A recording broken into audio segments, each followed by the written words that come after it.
Hi friends, my life Tamil சேனல்லேருந்து நாங்கள் கற்பகம் பேசுகிறேன். இன்றைக்கி உப்பு சீடை எப்படி செய்யுதுன்னு பார்க்கலாம். அப்படிதான் பச்சரிசி மாவு வறுத்து ஜெலிச்சு வச்சுருக்கேன்.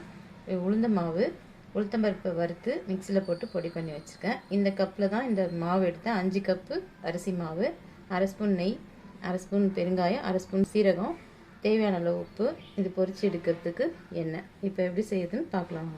இப்போ ஒரு பாத்திரத்தில் அரிசி மாவு போட்டுக்கலாம்.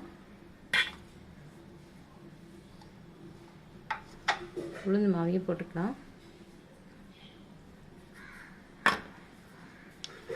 தேவையான அளவு உப்பு போட்டு நல்லா மிக்ஸ் பண்ணிக்கலாம். இப்போ பெருங்காயமும் சீரகத்தையும் போட்டு பிசைஞ்சிக்கலாம். இது தண்ணி தேவைப்படும், கொஞ்சம் கொஞ்சமாக தண்ணி ஊற்றி பிசைஞ்சிக்கலாம். இதுக்கு 2 கப் தண்ணி தேவைப்படும். பூரி மாவு பதத்துக்கு பிசைஞ்சிக்கோங்க.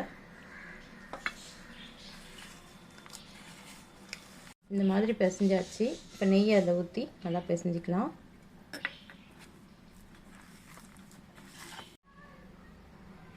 இப்போ மாவு பிசைஞ்சாச்சு. இந்த மாதிரி சின்ன சின்ன உருண்டையாக உருட்டிக்கலாம் கையிலேயே. இந்த மாதிரி குட்டி குட்டியாக உருட்டி வச்சுக்கலாம். இதே மாதிரி எல்லா மாவையும் உருட்டிக்கலாம்.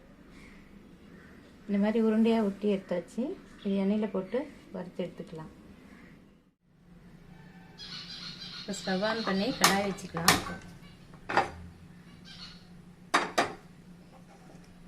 எண்ணெய் ஊற்றிக்கலாம். எண்ணெய் காஞ்சிச்சு. ஸ்டவ்வை லோ ஃப்ளேமில் வச்சுக்கோங்க. வச்சு மொல்லமாக போட்டு எடுத்துக்கலாம். இந்த உருண்டைகள்லாம்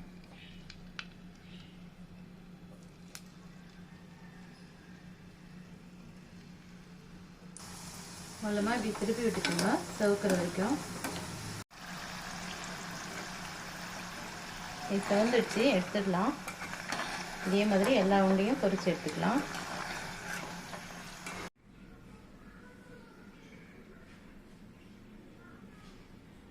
சுவையான உப்பு சீடை ரெடி ஆகிடுச்சு. நீங்களும் ட்ரை பண்ணி பாருங்கள். இது செய்யும் போது கொஞ்சம் வெடிக்க சான்ஸ் உண்டு, பார்த்து செய்யுங்க.